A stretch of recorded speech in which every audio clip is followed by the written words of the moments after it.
Hey, what's up, everybody? Welcome to another episode of A White Man Talking Racism with White America. Today, I want to talk really quick about the anti-racism movement and what it is and what it's not. And it's really simple, really clear.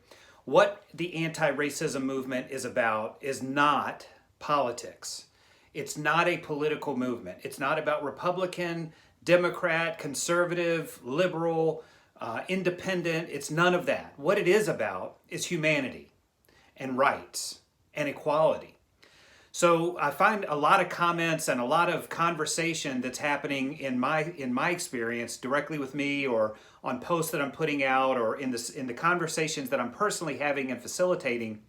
There's just a lot of politics that are being mixed into this conversation about equality, an end to racism and social justice.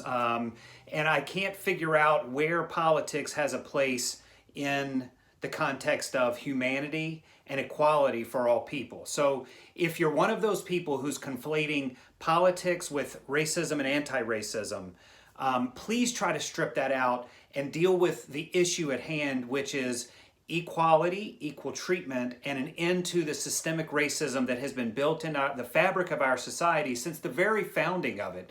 Right, wrong, whatever your our forefathers thought it was wrong. The way the country was constructed was in a racist, unequal system. That needs to be unwound. It's 2020. Racism still exists. It still pervades every sector and every segment of our society, whether it's education, employment, police, prisons, communities, wherever you turn, you're going to find racism. The anti-racism movement by White America is about facilitating and creating equality. It has nothing to do with voter blocks. It doesn't matter whether you vote Republican, or whether you vote independent, or whether you vote Democrat, or whether you don't vote at all. None of that matters. What matters is racism needs to end, and it takes human beings, people like you and I, to come together. Number one, understand where and how racism exists, because frankly, as a white American, you don't get access, or you're not exposed to it on a regular basis unless you live in and around the black community. So the first thing that as a white American you need to do is figure out where and why it exists.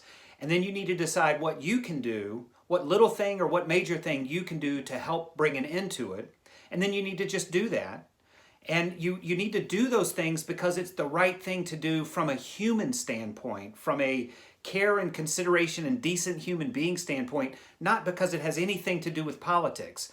Anti-racism, an end to racism, and the growth of equality for everyone, including and specifically Black America, is all about humanity and doing what's right, not in any way about politics. I hope that please reflect on that, give it some thought. Whenever you think politics in the context of a discussion or a conversation or a disagreement or engagement around racism, anti-racism, and equality, please try to strip the politics out and just deal with the human element, the humanity that's in this movement. And I think we'll all find common ground, and we'll build exactly what needs to be built, which is an equal and level playing field for Black America. Door wide enough that when two people walk in, one's white, one's black, they walk in side by side, neither ahead or behind the other. That's all we're trying to accomplish. Hope that message reaches someone who needed to hear it. And again, it's not politics, it's about humanity in the fight to end racism. I'll be talking to you again soon. Peace.